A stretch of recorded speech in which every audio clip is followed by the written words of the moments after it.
หายไปเท่าบินายังมอนี่ใส่ชู guys di vana ta in phak mo Enemies ahead lung pui phena son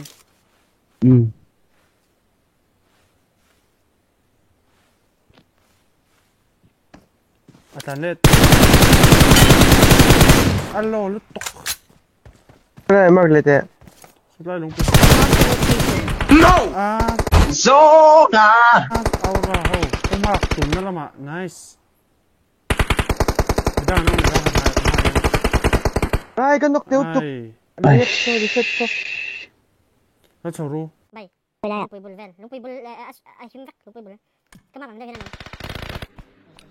lung ven lampak dia patah fela aura ni karanya hai mo right nen ven hila right ke ven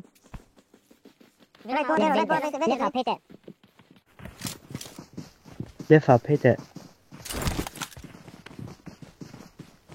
kamu lefan pahat kamu berping ka ha aku mening ka siya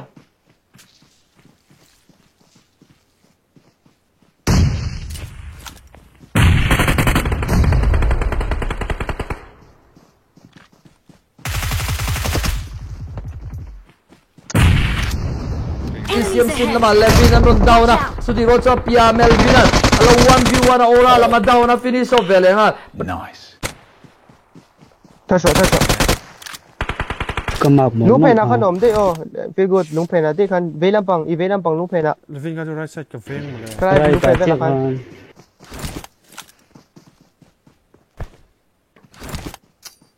พอละอันนี้ตัว OP ไทยโดนเอ็ม OP ในมีหมูติร์ไทยโดนเอ็มในดันพอร์เวเวในดันฟอมต้นเวเวตัวโซเกดาวน์โดนเมลวินในโซกร OP ตัดกันไหมเมลวินlast man พุชจ้ะมาเซนฟินิชสเตชันฟินิชสุกเดี๋ยวว่าก็ดี last man นี่เสียตัวเองเล่นเลยสุกงาโลโลยนะ left negro tu push this zone em Finkuro tu ingam zoni push tay ingam zoni push tay ka kapaka kamak last man watch out nsi dai oh fight lang ro alai ni lo nung atan le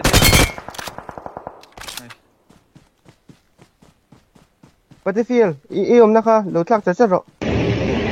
mo do impush hey ha nanti ka pai dia lo masa tim kula dia nampak halo ai nom nasa ka tu ka hai tu lon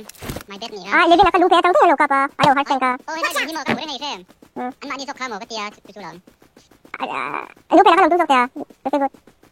ni vai fula jon ko pa na san indu don ne aron nai fight lang ro Melvin apon